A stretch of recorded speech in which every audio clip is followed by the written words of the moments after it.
আলোচনার বিষয় সালেহীন নেককার লোকদের সম্পর্কে।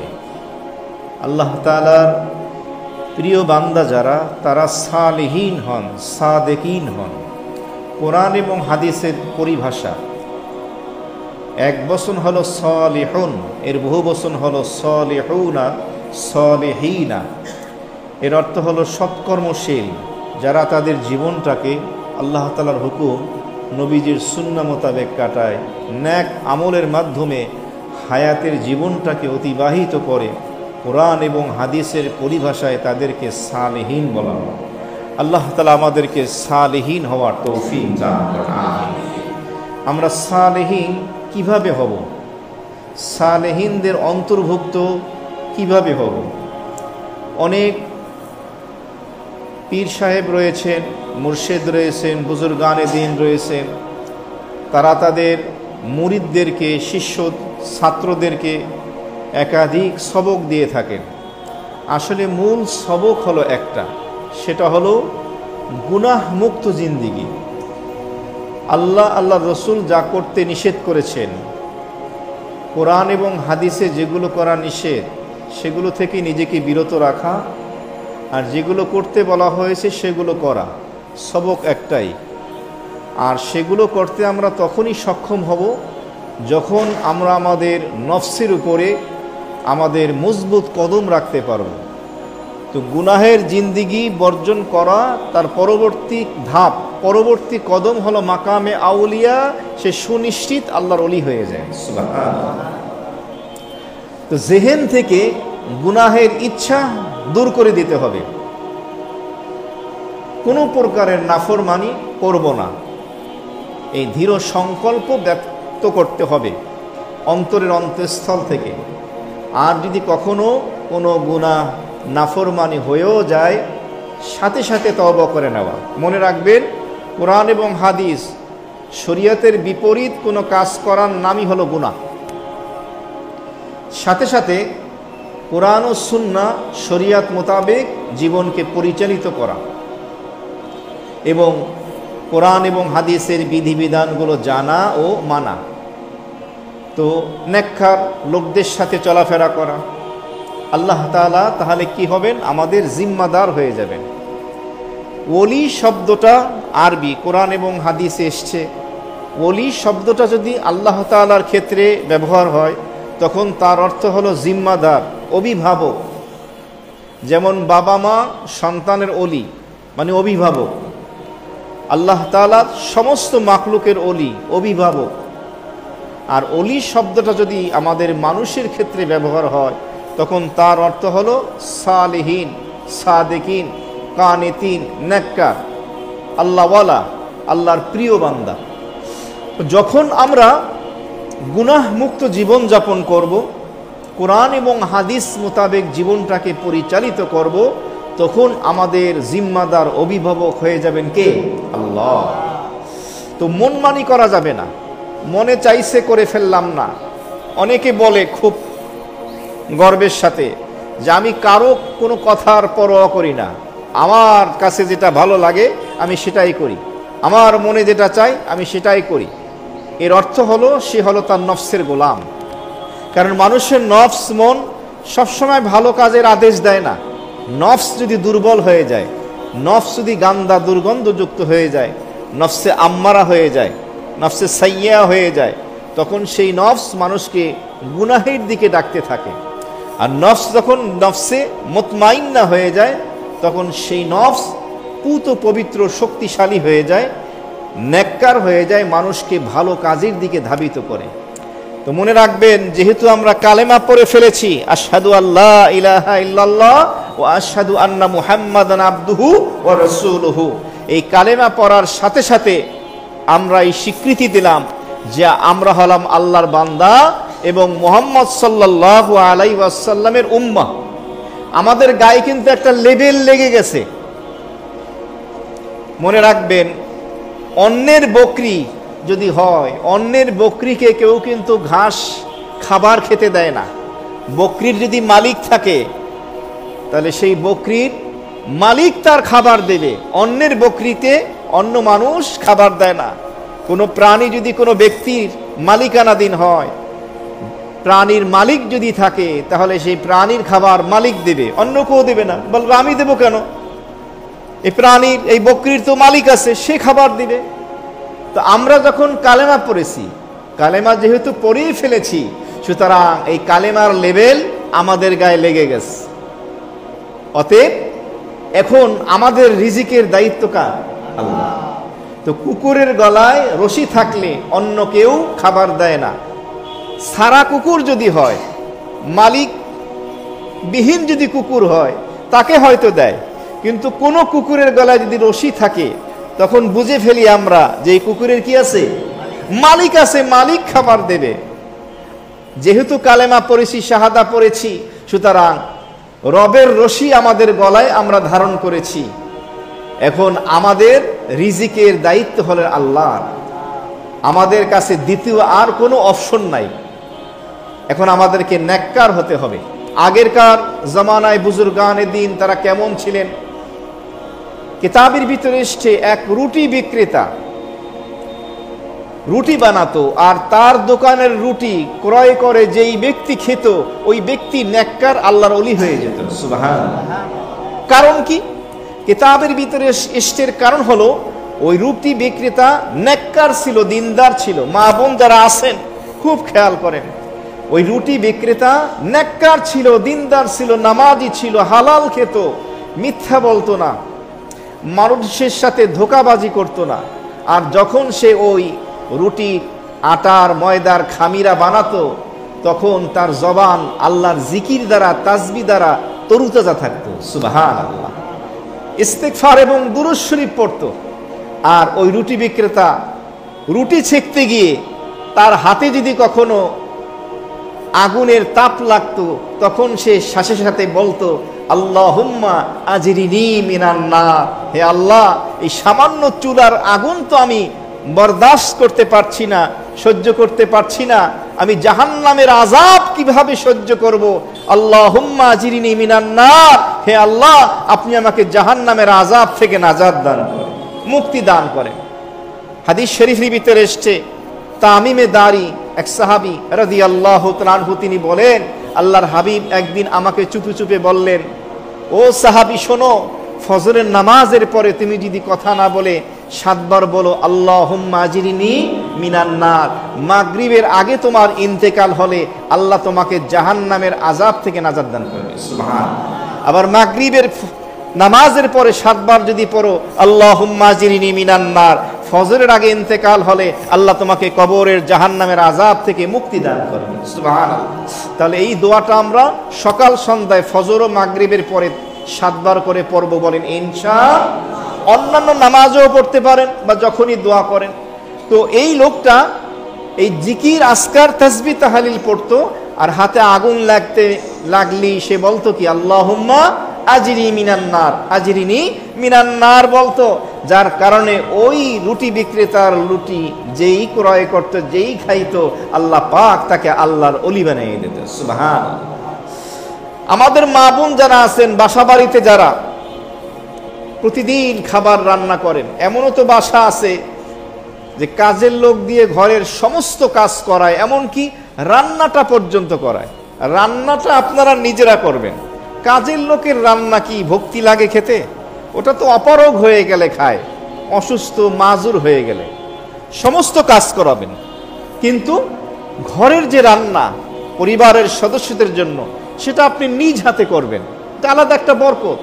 এবং এই রান্না করতে গিয়ে আপনি বসে থাকবেন না। রান্নারত অবস্থায় আপনার হাত হয়তো ব্যস্ত, জবান দিয়ে আপনি চাইলে জিকির করতে পারেন। এক নারী প্রতিদিন যখন রান্না করে, সারাদিনের রান্নার ভিতরে সে 40 বার সূরা ইয়াসিনের তেলাওয়াত খতম করে ফেলে। সুবহানাল্লাহ। আর আমাদের নারীদের বর্তমান অবস্থা হলো, রান্নাঘরে পারলে একটা টিভির স্ক্রিন বসায় নেয়। এখন তো মোবাইল আছে, সেখানে বিভিন্ন ড্রামা এবং সিরিয়াল নিয়েই ব্যস্ত থাকে। তারা রান্নার সময় জিকির করবে কখন? আপনি আমি চাইলে এই রান্নার সময় এই জিকিরগুলো করতে পারি।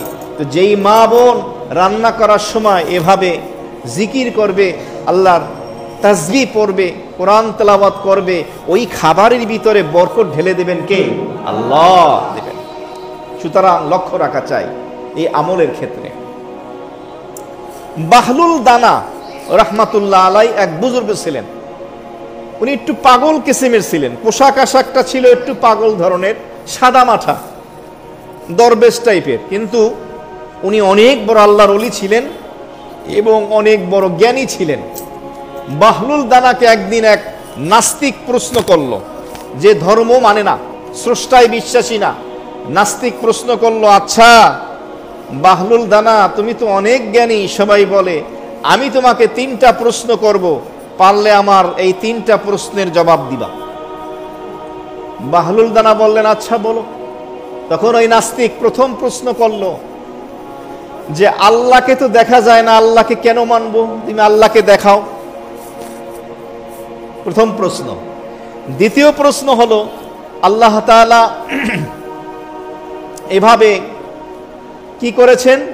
আল্লাহ তাআলা শয়তানকে আগুন দিয়ে সৃষ্টি করেছেন, তাহলে জাহান্নামের আগুন দিয়ে শয়তানকে আবার কিভাবে শাস্তি দেবেন? কারণ শয়তান তো সৃষ্টি কিসের? কোরআনে আছে খলাকতাহু মিন তিন ওয়া খলাকতানি মিন নার।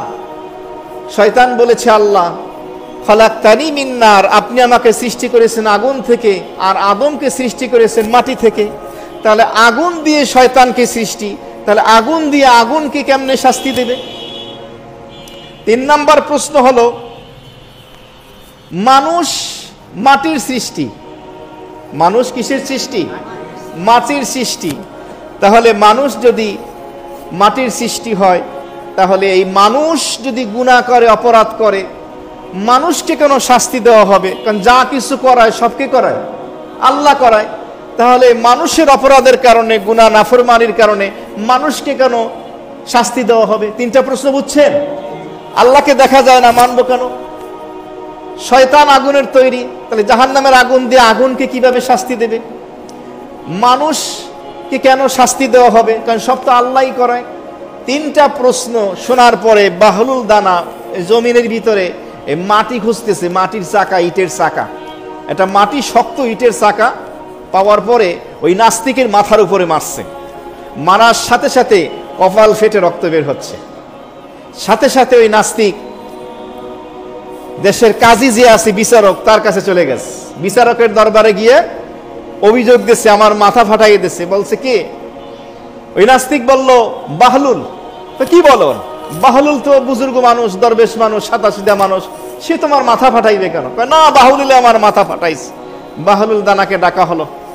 কাজী সাহেব বিচারক জিজ্ঞেস করলেন, বাহলুল আপনি কাজটা কি করলেন? আপনি ভালো মানুষ, সবাই আপনাকে ভালো জানি, আপনি মাথাটা ফাটাইলেন কেন?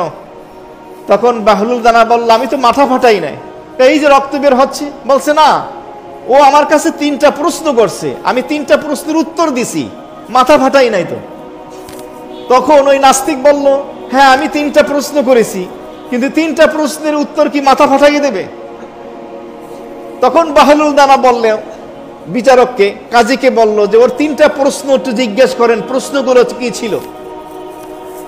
যখন জিজ্ঞেস করা হলো, বিচারক যখন জিজ্ঞেস করলো, তখন ওই নাস্তিক বলল, আমি প্রথম প্রশ্ন করেছিলাম আল্লাহকে দেখা যায় না, আল্লাহকে মানবো কেন? বাহলুল দানা বললেন, তোমার মাথায় যে ব্যথা করতেছে, ব্যথাটা দেখাও। কি করো?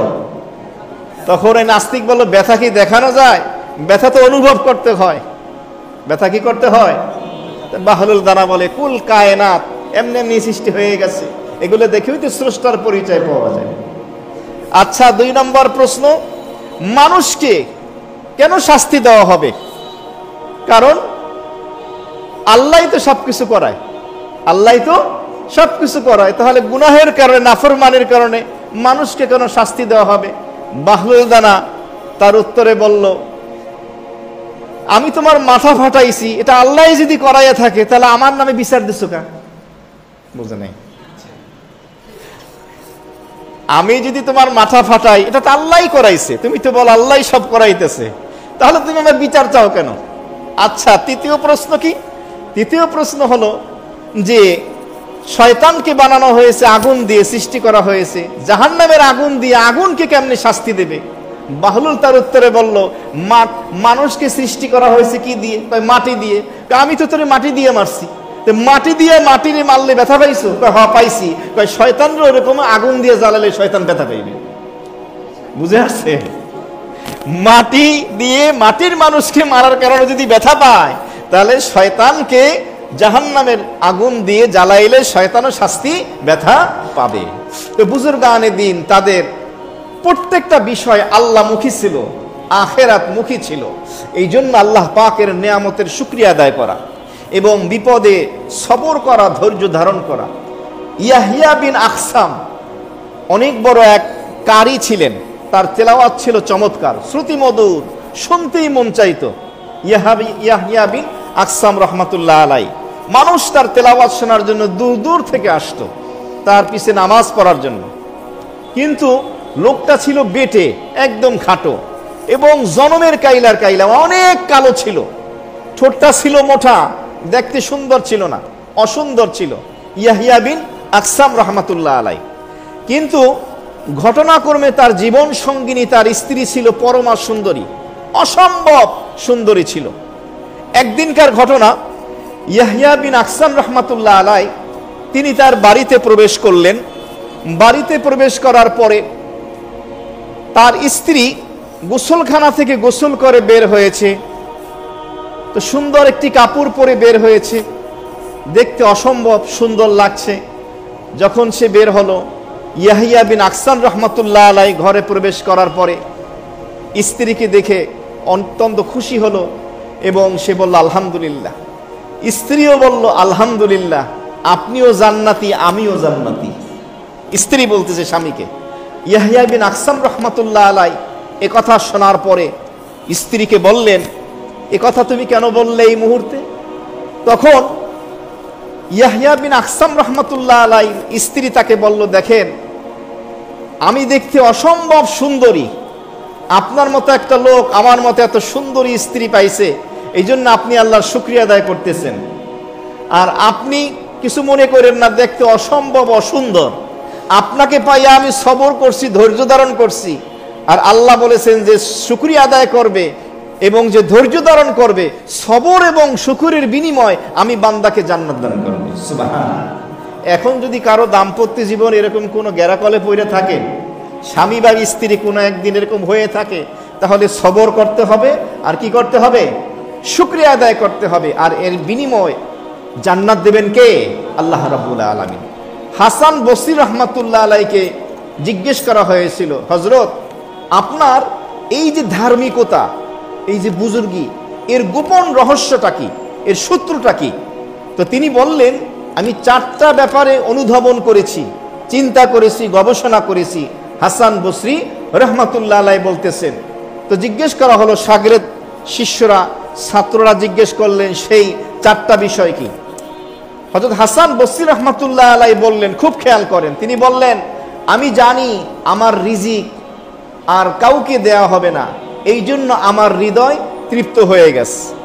আমরা অনেকের উন্নতি দেখার পরে জ্বলতে থাকি হিংসায়, বিদ্বেষে, যে অমুকের এত উন্নতি কেন, ব্যবসার ভিতরে বরকত হচ্ছে, চাকরিতে বেতন বাড়ছে।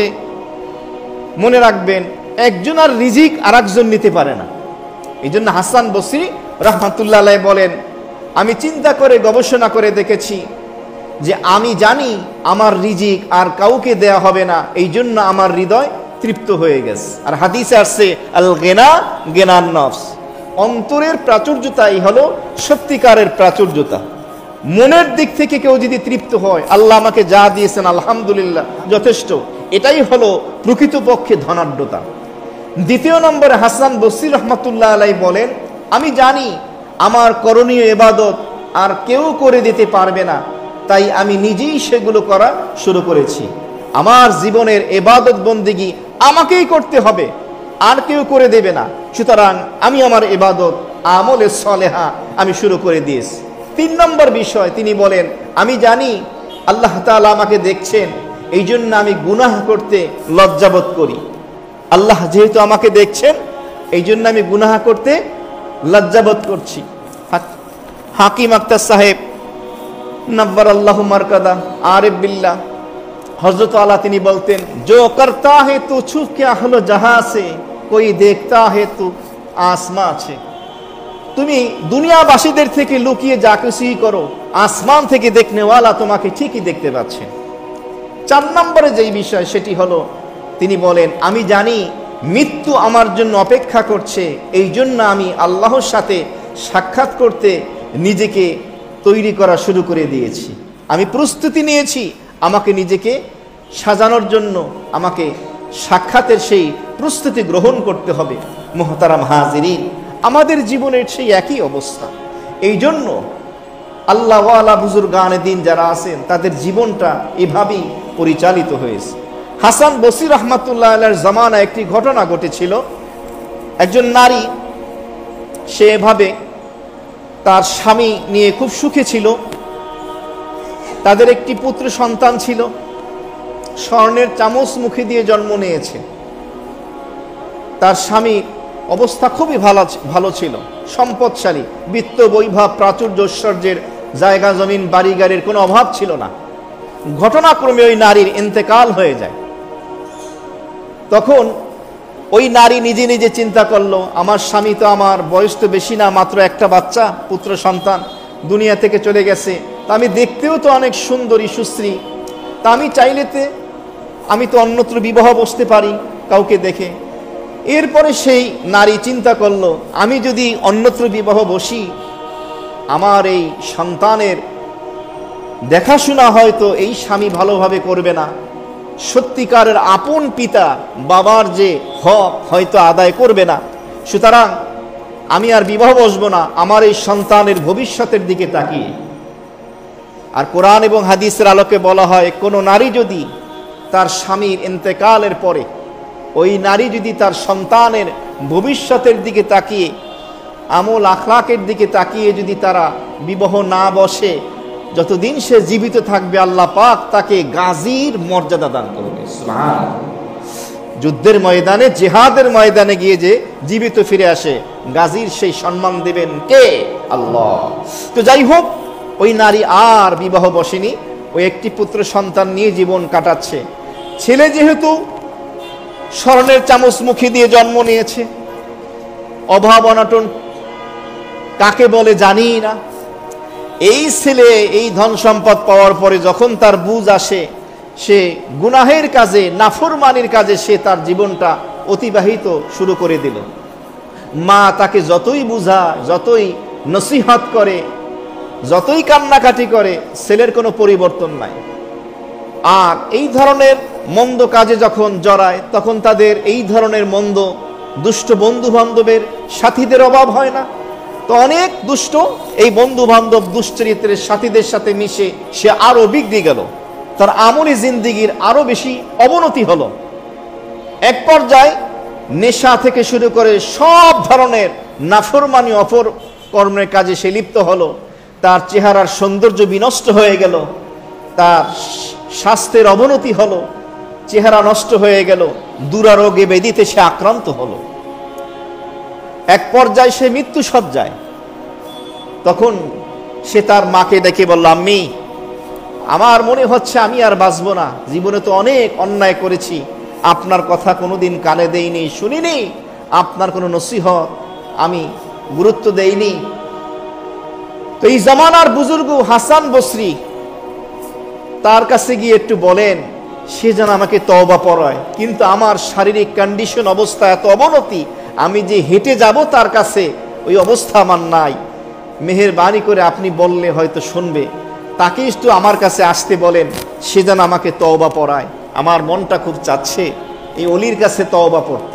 মা যখন রওনা দেবে, সন্তান আবার ডাক দিল, আম্মি কি হয়েছে বাবা? মায়ের মন, সন্তানকে তো ফেলাইয়ে দেওয়া যায় না।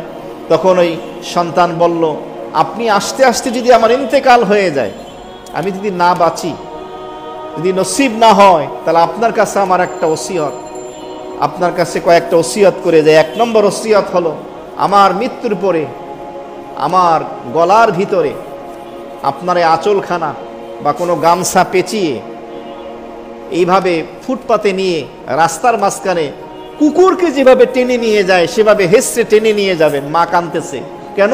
কারণ যে আল্লাহর নেয়ামত পাওয়ার পরে আল্লাহর নাফরমানি করে তার জিন্দিগি কুকুরের জিন্দিগির থেকেও নিকৃষ্ট হয়। আমি চাই আমার মৃত্যুর পরে আমার লাশটা আপনি এভাবে টেনে হেসড়ে বেড়াবেন। দ্বিতীয় নম্বরের ওসিয়ত হলো, আমার কবর মুসলমানদের সাধারণ কবরস্থানে দিবেন না। কেন বাবা? কারণ আমার কবর যদি সেখানে দেন তা আমার কবরে যখন আযাবের ফেরেশতা আসবে, দুই পাশে মুমিন বান্দাদের ফেরেশতাদের মাঝ থেকে আযাবের ফেরেশতা আসবে, মুমিন বান্দাদের কবরবাসীদের কষ্ট হবে। এটা আমি চাই না। আপনি আপনার বাড়ির আঙিনায় গোপনে রাতে আমাকে কবর দিয়ে দেবেন। এ কথা বলল এই সন্তান। মা কাঁদতে কাঁদতে হাসান বসরি রহমাতুল্লাহ আলাইহির দরবারে গেলেন। পর্দার আড়ালে দাঁড়িয়ে যখন সালাম দিলেন, হাসান বসরি রহমাতুল্লাহ আলাইহি জিজ্ঞেস করলেন কে? নারী তার পরিচয় দিয়ে বললেন, হুজুর আমার সন্তান অমুক। নিশ্চয়ই আপনি শুনেছেন এই শহরের দুষ্ট খারাপ মানুষদের ভিতরে একটি মানুষ, এহেন অপরাধ নাফরমানি নাই যা সে জীবনে করে নাই। তো সে আজকে দুরারোগে আক্রান্ত, মৃত্যু শয্যায়। এভাবে সে আপনার কাছে তওবা করার জন্য আবেদন করছে। সে তো হেঁটে আসতে পারছে না আপনার দরবারে, আপনি যদি একটু কষ্ট করে আসেন। হাসান বসরি রহমাতুল্লাহ আলাইহি বললেন যে তার যে অপরাধ আমি যতটুকু জানি, সে তো কারো কথা শোনে না, তোমার কথাও তো শুনে নাই, সুতরাং তোমার সময় নষ্ট করছে, আমারও সময় নষ্ট হবে, দরকার নেই। আচ্ছা তাহলে আমার সন্তান বলেছে তার ইন্তেকাল হয়ে গেলে আপনি অন্তত জানাজাটা পড়াইয়ে দিন। হাসান বসরি রহমাতুল্লাহ বললেন, প্রকাশ্য গুনাহে যে এভাবে লিপ্ত হয় তার জানাজা পড়ানোটা ঠিক হবে না, তুমি চলে যাও। মা কান্না করতে করতে বাড়িতে ফিরে আসে। হাসান বসরি রহমাতুল্লাহ আলাইহি তখন চাদর মুড়ি দিয়ে ঘুমাতে যাচ্ছিলেন বিশ্রাম, তিনি বিশ্রামে চলে গেলেন। মা যখন বাড়িতে পৌঁছার পরে ঘরে ঢোকার পরে দেখে তার সন্তান আর পৃথিবীতে নাই, ইন্তেকাল হয়ে গেছে। মা সন্তানের লাশের কাছে কাঁদতেছে আর চিন্তা করতেছে, মৃত্যু শয্যায় আমার ছেলে আমাকে যে ওসিয়তগুলো করে গেছে, এই ওসিয়ত আমি কেমনি পূরণ করব, কিভাবে সম্ভব? কাঁদতেছে আর কল্পনা করতেছে, চিন্তা করতেছে। এমত অবস্থায় ঘরের দরজায় নক করলো জনকে। মা জিজ্ঞেস করলেন, এই মুহূর্তে কে আসছে আমার ঘরের দরজায়? জিজ্ঞেস করলেন কে? হাসান বসরি রহমাতুল্লাহ আলাইহি বলেন, আমি হাসান বসরি। জিজ্ঞেস করলেন, হযরত আপনি তো স্বেচ্ছায় আসতে চাননি, জানাজাও পড়াতে চাননি, কেন আপনি স্বেচ্ছায় আবার আসলেন? এত আবেদন করার পরও আসলেন না, কেন আসলেন? হাসান বসরি রহমাতুল্লাহ আলাইহি বললেন, তোমাকে তো আমি ফিরিয়ে দিয়েছিলাম, চাদর মুড়ি দিয়ে যখন আমি বিশ্রামে গেলাম, স্বপ্নের ভিতরে ইলহামে আল্লাহ আমাকে জানিয়ে দিলেন, ও হাসান বসরি, আমার এক ওলি আজকে ইন্তেকাল করেছে, তুমি কি তার জানাজা পড়াবা না? সুবহানাল্লাহ। সুতরাং তোমার সন্তান মৃত্যুর পূর্বে হয়তো এমন কোন তওবা করেছে যেই তওবা আল্লাহর কাছে এমন ভাবে মকবুল হয়েছে, আল্লাহ পাক তার ওলিদের তালিকাভুক্ত করে নিয়েছে। সুবহানাল্লাহ। আমি হাসান বসরিকে তোমার সন্তানের জানাজা পড়ানোর জন্য আমাকে পাঠিয়ে দেওয়া হয়েছে। সুবহানাল্লাহ। মুহতারাম হাজিরিন, এই জন্য নিজের জীবনে যতই নাফরমানি হোক, গুনাহ হোক, অপরাধ হোক, মানুষ জানুক বা না জানুক, প্রকাশ্য হোক গোপনীয় হোক, আল্লাহর কাছে তওবা করা, আল্লাহর কাছে দোয়া করতে থাকা, আল্লাহ তাআলা অবশ্যই মাফ করে দেবেন। তিনি তো মাফ করার জন্যই আছেন। সুলতান মাহমুদ গজনবী রহমাতুল্লাহ আলাইহি অনেক বড় বুজুর্গ। সুলতান মাহমুদ, তার একজন গোলাম ছিল, খাদেম ছিল, যার নাম হলো আয়াস। তিনি আয়াসকে খুব ভালোবাসতেন, প্রচন্ড ভালোবাসতেন। তো মন্ত্রী সবার যারা ছিলেন রাজদরবারের, তারা খুব হিংসে করত, ঈর্ষা করত যে আমরা সুলতানের এত মন্ত্রী পরিষদদের এত ব্যক্তিবর্গ, গণ্যমান্য ব্যক্তিবর্গ, আমরা এত সুশিক্ষিত, এত পদমর্যাদার অধিকারী, আমাদেরকে এত গুরুত্ব দেয় না, আয়াজের এত গুরুত্ব কেন দেয়? কারণটা কি? সুলতান মাহমুদ তিনিও জানতেন যে আয়াজের প্রতি তার যেই ভালোবাসা, এটা সকলেই ভালো চোখে দেখে না। তো তিনি একদিন পরীক্ষা করার জন্য রাজদরবারে সকল মন্ত্রীবর্গের সামনে, আয়াজ উপস্থিত ছিল, তার খাদেম। রাজদরবারের মাঝখানে একটা চৌবাচ্চা ছিল, পানির ফোয়ারা ছিল, ঝর্ণার মতো পানির ফোয়ারা। সুলতান মাহমুদ তার হাতে ছিল কিছু মণিমুক্তা, দামি দামি। কথার এক পর্যায়ে তিনি হাতের সেই দামি দামি মণিমুক্তাগুলো ওই ঝর্ণার ভিতরে, ওই পানির ভিতরে নিক্ষেপ করলো। সবাই তাকিয়ে আছে, বাদশাহ কি করলেন? নিক্ষেপ করার পরে বাদশাহ মন্ত্রী পরিষদ, মন্ত্রীবর্গ যারা আছে তাদেরকে সম্বোধন করে বললেন যে তোমাদের মধ্যে থেকে কি আসো, এই মণিমুক্তাগুলো আমার কাছে এনে দেবা, কিন্তু তার শরীর এবং কাপড় ভিজতে পারবে না। শরীর এবং কাপড় ভিজা ছাড়া ওখানে নেমে নিয়ে আসবা আমার কাছে, যাও। সকল মন্ত্রীবর্গ চুপ করে দাঁড়ায় আছে। এটা কেমন কথা? ওখানে নেমে আনতে হবে, নামলে তো কাপড় ভিজবেই, শরীর তো ভিজবেই, না ভিজিয়ে কিভাবে আনবো? সবাই দাঁড়িয়ে আছে, কেউ আর যায় না। হুকুম আর পালন কেউ করে না। আয়াজকে সুলতান মাহমুদ আদেশ দেন, আয়াজ তুমি পারবে? আয়াজ বলল হ্যাঁ পারবো। সাথে সাথে আয়াজ ঝাঁপ দিল পানির ভিতরে, ঝাঁপ দিয়ে মণিমুক্তাগুলো এনে বাদশাহ কাছে দিল, সুলতান মাহমুদের হাতে দিল। হযরত নেন সুলতান। মন্ত্রী বর্গ যারা আছে তারা হাসতেছে, দেখো আয়াজ কত বোকা, কাপড় এবং শরীর ভিজতে পারবে না, কিন্তু ভিজে গেছে, কি লাভ হইল? সুলতান মাহমুদ আয়াজকে জিজ্ঞেস করলো, শর্ত ছিল কাপড় শরীর ভিজবে না, তোমার তো কাপড় শরীর ভিজছে। তখন আয়াজ বলল, সুলতান আপনার দুইটা হুকুম ছিল, একটা হুকুম ছিল মণিমুক্তাগুলো এনে দেওয়া, আর একটা হুকুম ছিল কাপড় এবং শরীর ভিজবে না। খেয়াল করেন তো, আমি আপনার একটা হুকুম পালন করতে পেরেছি, মণিমুক্তাগুলো আপনার কাছে এনে দিতে পেরেছি। কাপড় আর শরীর ভেজার কারণে আপনার কাছে আমি ক্ষমা চাইতেছি, মাপ চাইতেছি। কথা বুঝে আসছে? এই ঘটনার দৃষ্টান্ত দিয়ে বুজুর্গানে দিন বলেন, প্রত্যেকটা বান্দার উচিত আল্লাহর কাছে নেক আমল করার পরে, আল্লাহ আমি বান্দা হিসেবে বড়ই কমজোর, দুর্বল, আমার সামর্থ্য অনুযায়ী আমি আপনার ইবাদত বন্দেগী যা কিছু করার চেষ্টা করেছি, হয়তো ভুল ত্রুটি আছে, বাকি যে ভুল হয়েছে এই জন্য আপনি আমাকে মাফ করে দেন। সুবহানাল্লাহ। এটার নাম হলো আবদিয়াত, এটার নাম হলো সত্যিকারের বান্দা যে হবে তার জীবনটা এইভাবে পরিচালিত হওয়া চাই।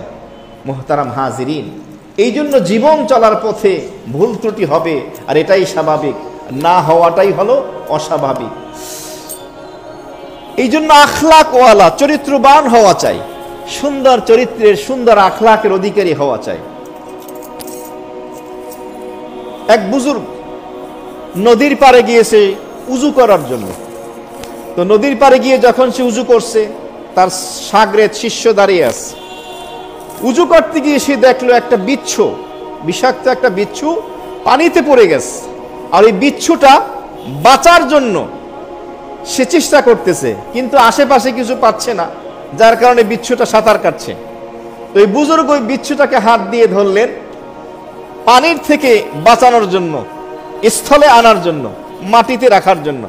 যখনই বুজুর্গ হাত দেয়, বিচ্ছু তাকে দংশন করে, বুজুর্গ ছিটা দিয়ে ফেলে দেয়। আবার বুজুর্গ বিচ্ছুটাকে ধরতে যায়, আবার বিচ্ছুটা দংশন করতে চায়, দংশন করে, আবার তাকে ছিটা দিয়ে ছেড়ে দেয়। এরকম একবার না 7 বার বিচ্ছুটাকে ধরে আর দংশন করতে যায়, আর বুজুর্গ ব্যথার কারণে ফেলে দেয়। 7 বার করলেন।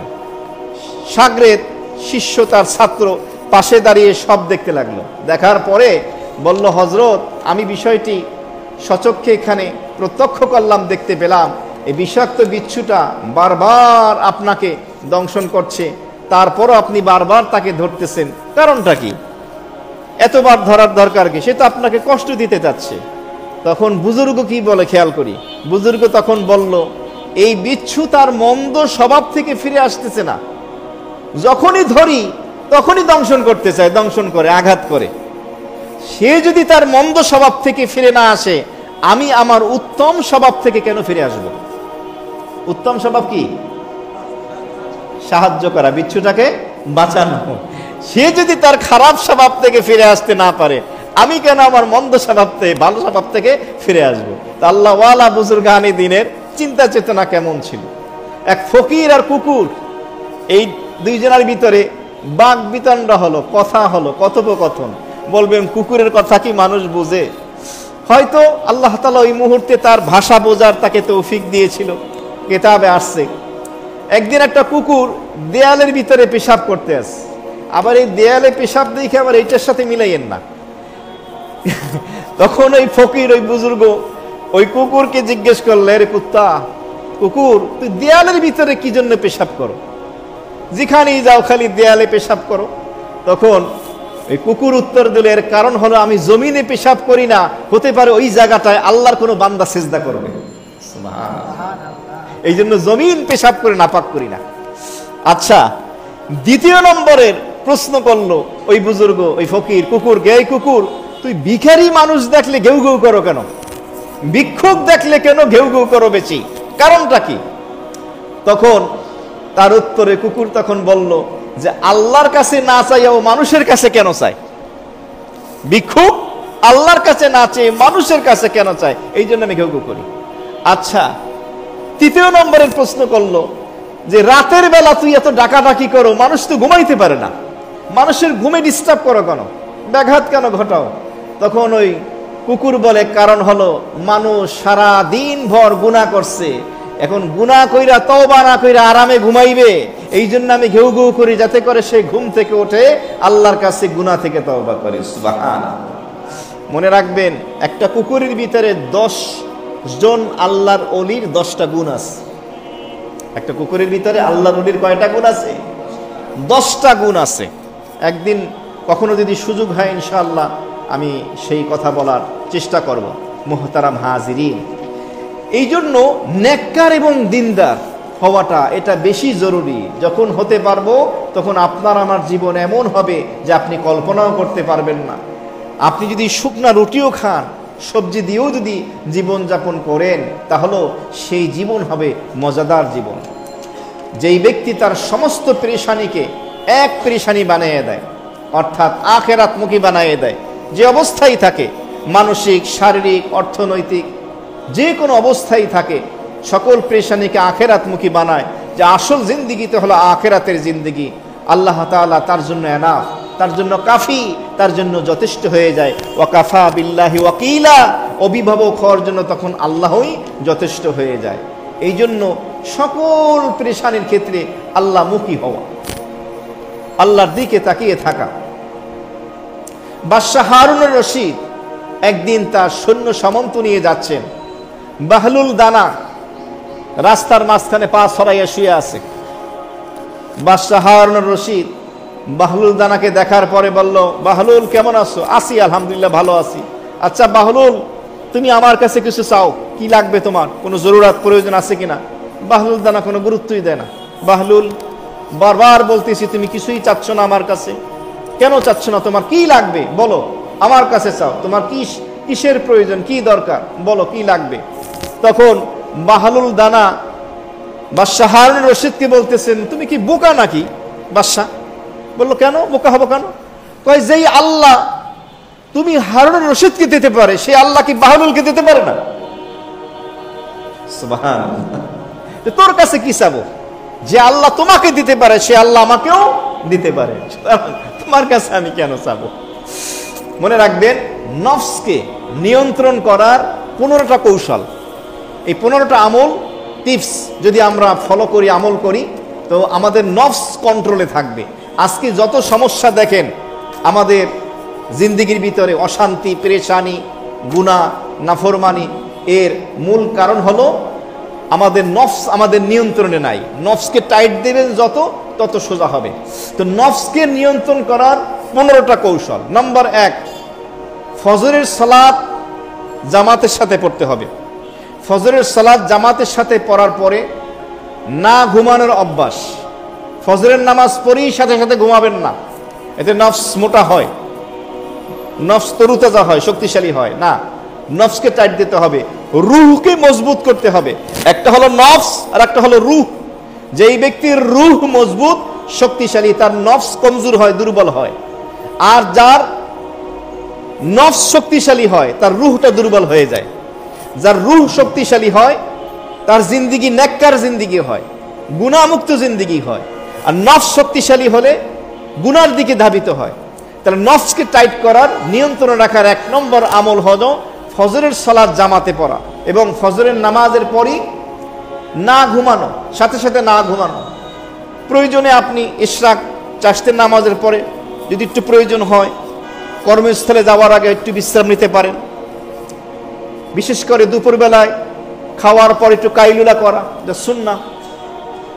নম্বর 2, দিনে 3 বার খাবার খাওয়া, অতিরিক্ত খাবার না খাওয়া দিনের বেলা, সকালের নাস্তা, দুপুরে এবং রাতে। কিন্তু আমাদের অবস্থা হলো তো 5 বার 7 বার যখন পাই তখনই খাই। দিনে 3 বার অতিরিক্ত খাবার না খাওয়া এবং অতিরিক্ত আজে বাজে খাবার না খাওয়া। 3 নম্বর হলো প্রতি বেলায় একটু কম খাওয়ার অভ্যাস করা, খাবেন সেখান থেকে একটু কম খাওয়া, পরিমাণটা কমিয়ে নেওয়া।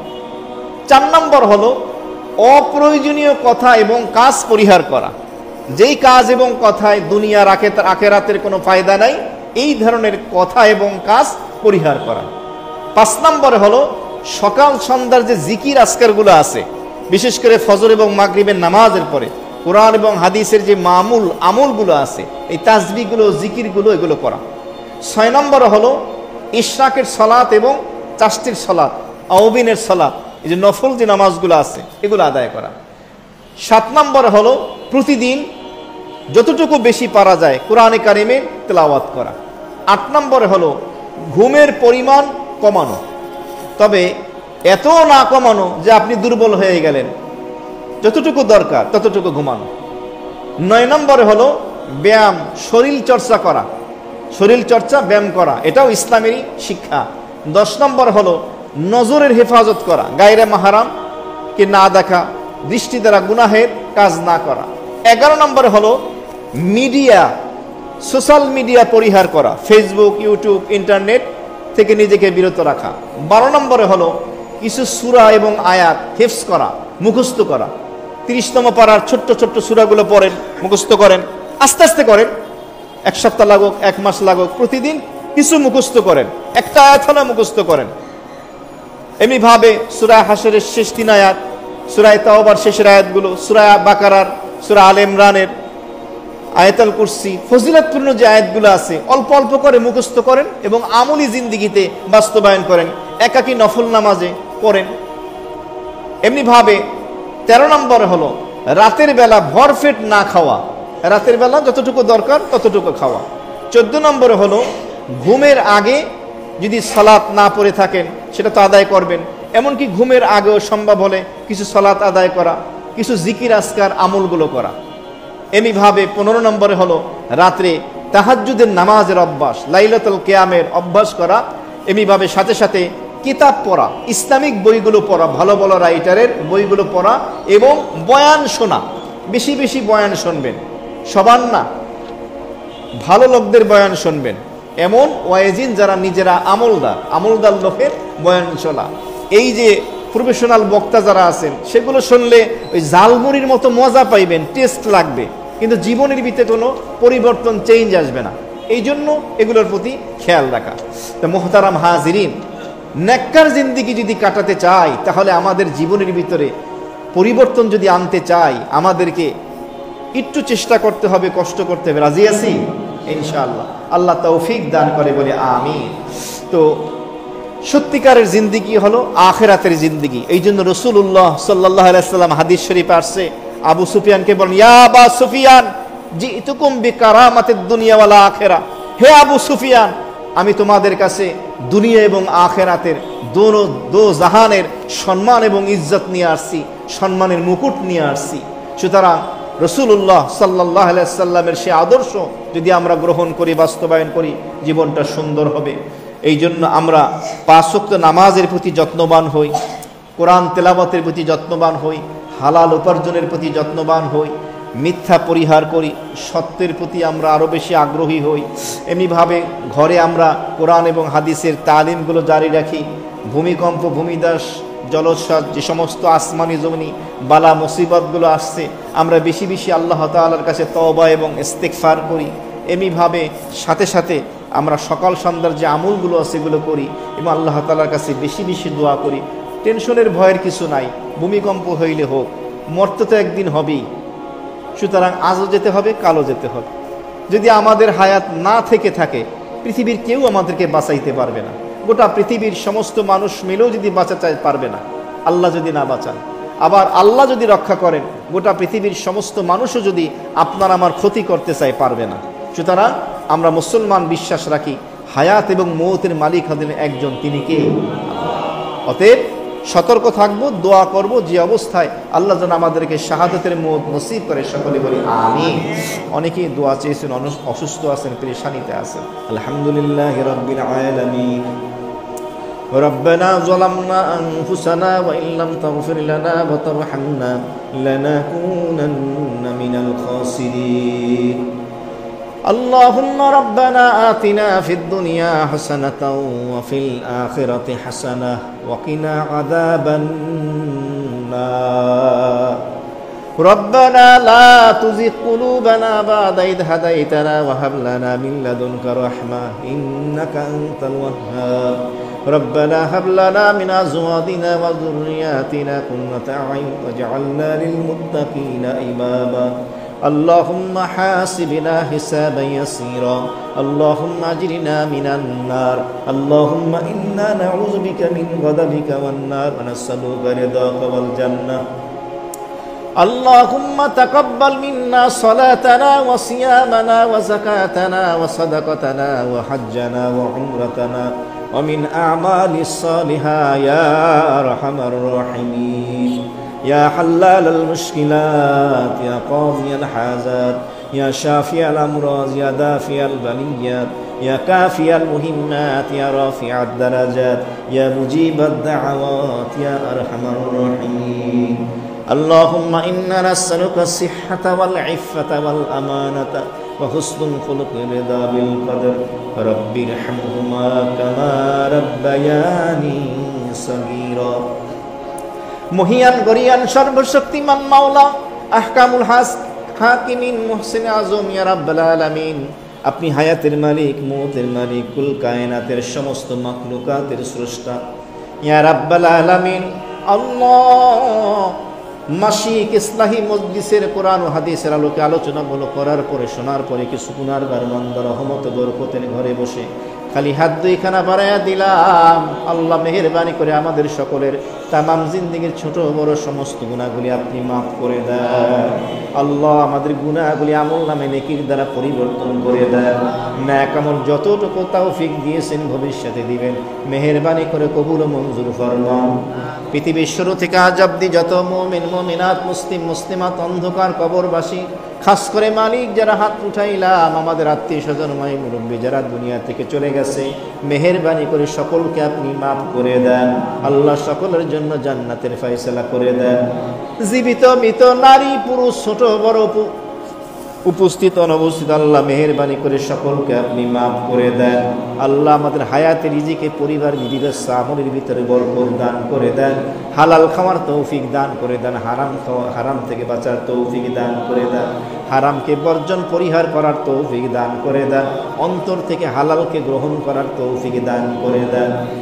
রব্বে কারীম, আল্লাহ আজকে মাসিক ইসলাহি মজলিসে সালেহিন সাদিকিন কানিতিন আপনার প্রিয় বান্দাদের জীবন যাপন কেমন ছিল, তাদের মতো হতে গেলে আমাদের কি করতে হবে? নফসকে নিয়ন্ত্রণ করতে হবে। আল্লাহ মেহেরবানি করে আমাদের আমল করার তৌফিক দান করে দেন।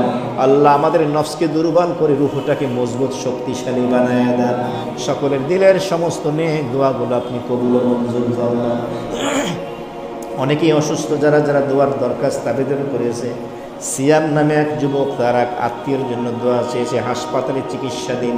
আরো যারা যারা আমাদের মধ্যে বিমারি অসুস্থতায় রয়েছে, আল্লাহ আল্লাহুম্মা শফি লি উম্মি আল্লাহুম্মা ইন্না নাসআলুকা আস-সিহহাতা ওয়াল ইফফাতা ওয়াল আমানাতা ওয়া হুসনুল খুলুকি রিদা বিল কদর। আল্লাহ মেহেরবানি করে সমস্ত বিমারি থেকে শেফায়ে আজিলা কামিলা দান করে দেন। পরিপূর্ণ শেফা নসিব করে দেন। সুস্থ বানায়া দেন। হায়াতে তাইয়্যিবা নসিব করে দেন। সকলের সমস্ত নেক দোয়াগুলো আপনি কবুল ও মঞ্জুর ফরমান। ভূমিকম্প, ভূমিধস, জলোচ্ছ্বাস, টর্নেডো, সমস্ত বালা মুসিবত, আসমানি জমিনি বালা মুসিবত থেকে বিশ্ববাসী, দেশবাসীকে, আমাদেরকে, আমাদের পরিবারকে আপনি হেফাজত করেন। আল্লাহ সকল নাফরমানি থেকে আমাদের হেফাজত থাকার তৌফিক দান করে দেন। আমাদের যাদের মধ্যে আল্লাহ অপরাধ প্রবণতা রয়েছে, যাদের ভুলের কারণে বিপদ আপদ মুসিবতগুলো আসতেছে, আল্লাহ তাদেরকে সংশোধন হওয়ার তৌফিক দান করে দেন। তাকাব্বাল মিন্না ইন্নাকা আনতাস সামিউল আলিম ওয়া তুব আলাইনা ইন্নাকা আনতাত তাওয়াবুর রহিম। মুশফিকুল ইসলাম নামে শহীদুল ইসলাম সাহেবের এক সন্তান পেরেশানিতে আছে বাচ্চাকে নিয়ে। আল্লাহ সকল বিমারি থেকে সকলকে শেফায়ে আজিলা কামিলা দান করে দেন। সুবহান রাব্বিকা রাব্বিল ইজ্জাতি আম্মা ইয়াসিফুন ওয়া সালামুন আলাল মুরসালিন ওয়ালহামদুলিল্লাহি রাব্বিল আলামিন। মালিক, দুনিয়া থেকে একদিন চলে যেতে হবে, চিরসত্য এটাই বাস্তবতা। যারা গেছে আর কোনোদিন আসে না।